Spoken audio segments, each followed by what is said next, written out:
Nous devons éviter les erreurs de 2004, qui reste pour moi l'expérience la plus traumatisante de mon engagement politique.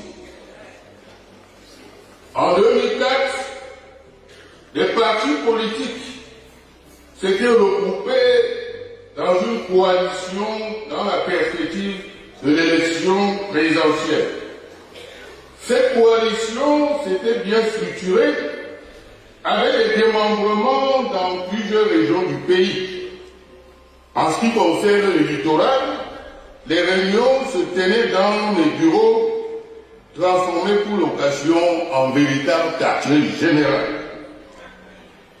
Nous avons organisé des marches, battu le pavé, avalé quantité de gaz lacrymogène pour l'informatisation du fichier électoral. Mon ami Sambaka dans la salle ne me démentira pas.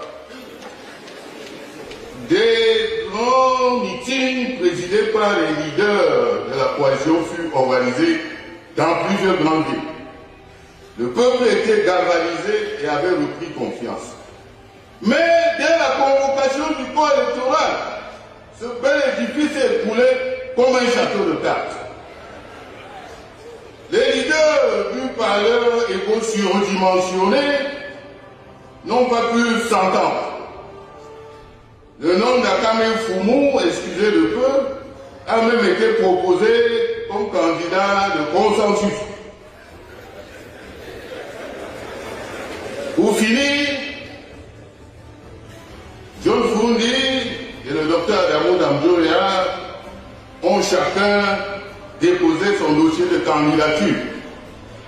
Feu Anta Gassadai, qui a été l'une des éminentes grilles de la coalition, a porté le coup de grâce en déclarant son soutien au candidat du RDPC, M. Bi.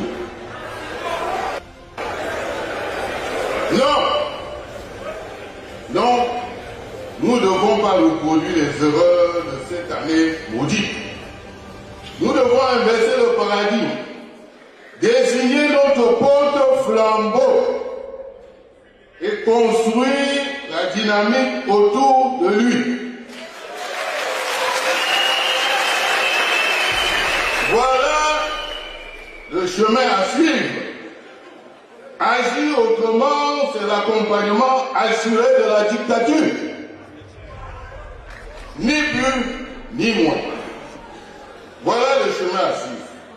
Les Camerounais n'ont plus le temps à perdre pour scruter les différentes idéologies et leurs nuances.